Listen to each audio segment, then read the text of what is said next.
When it comes to selling on Amazon, conversion rate is king, and every little change you make to your listing can impact your conversion rate, positive or negative. And sometimes something as simple as the order of your secondary images can have a 0.2% or 0.5% conversion rate bump.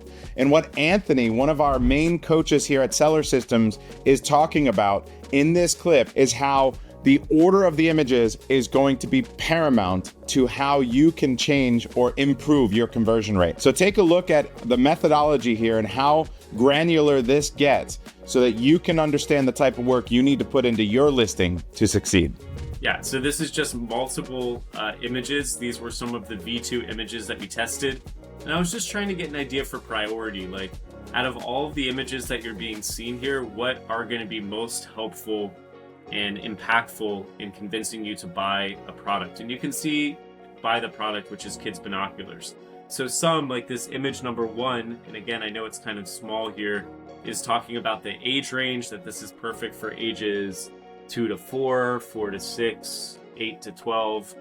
It's talking about the color variations. We've got a product anatomy where it's talking about, like, it's, we'll show these later, talking about that we're an American-owned company, and then that this is going to grow with your child over the years. And the whole point of this type of test is to get an idea for, we have way more images than we'll ever be able to fit on the listing. Now, given some of these are V2, so it's not like we would have 2 magnification graphics, but in this case, there's like probably 10 usable images here. And so what we're trying to do with these kind of tests is get an idea for what's the ideal image order. And so you can see here that this graphic talking about that this is perfect for these different age ranges of kids is much more impactful than like this image that's a little more abstract of the sister handing the binoculars to her brother and saying that, oh, you can buy this for one kid and you can give it to the next, and this is going to grow with your kids over the years, right? So just showing a little bit of that.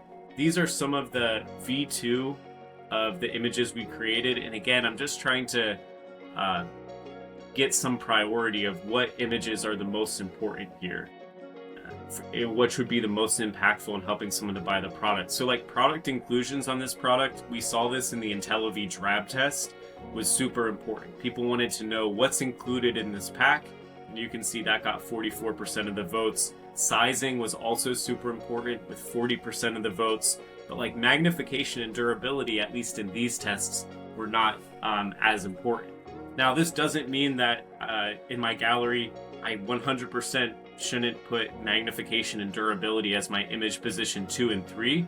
But like this kind of makes sense. If someone's buying binoculars, like maybe before I start talking about how great our lenses are and how this is waterproof and shockproof for your kid, like let's just get to the basics first. Someone is buying kids binoculars, buying it for their kid. They're like, okay, what's actually included here? Okay, what size are these? How large are these? Then I can get into magnification. Then I can get into durability.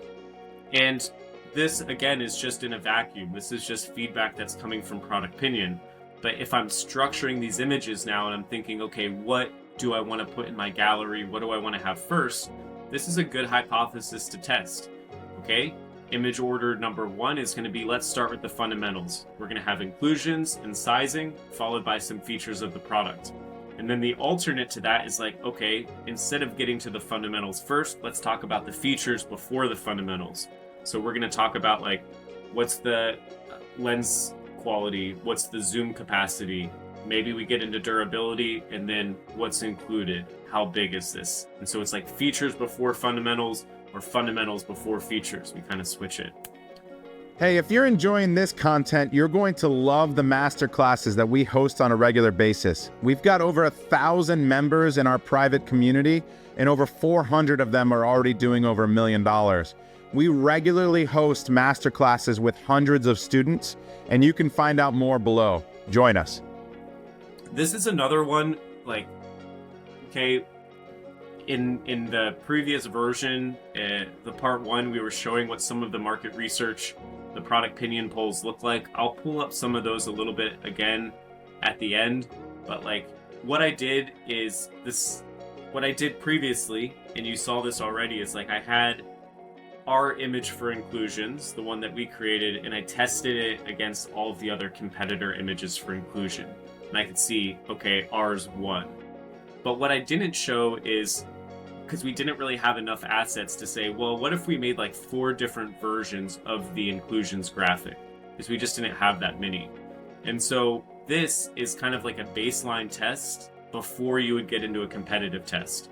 And the point here is that like all of these graphics are trying to show that these binoculars are perfect for kids. So some of them are talking about the age ranges that it's perfect for. Some of it is trying to talk to points of the product and explain, okay, it's got the soft cup so it's not going to hurt their eyes. It's got the toggle that's easy for kids to use. You know, we've got this grow with kids over the years. Perfect for curious kids outdoor. We've got the inspire, imagine, create. Don't worry, you'll see all of these a little larger soon.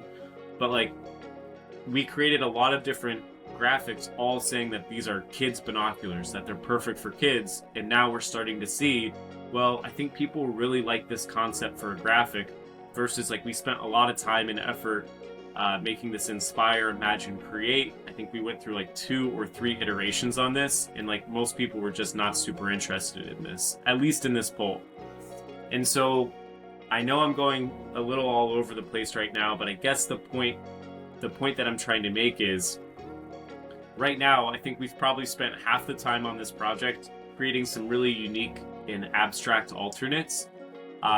This, I think, is where AI is really going to be helpful in the future. You've locked down, you've really dialed in, here's what the concept of the image is, here's what I'm trying to communicate, and where I think AI is going to be very helpful is not thinking from scratch or just looking at like what's in the listing right now and building images. You're going to have to give it a little bit more of an input, but then once you give it a really solid input, you give it a really solid framework, it's going to be able to come up with these concepts that you would never think of, and think of the best way to visualize, like, how do I explain that these kids binoculars are in fact perfect for kids?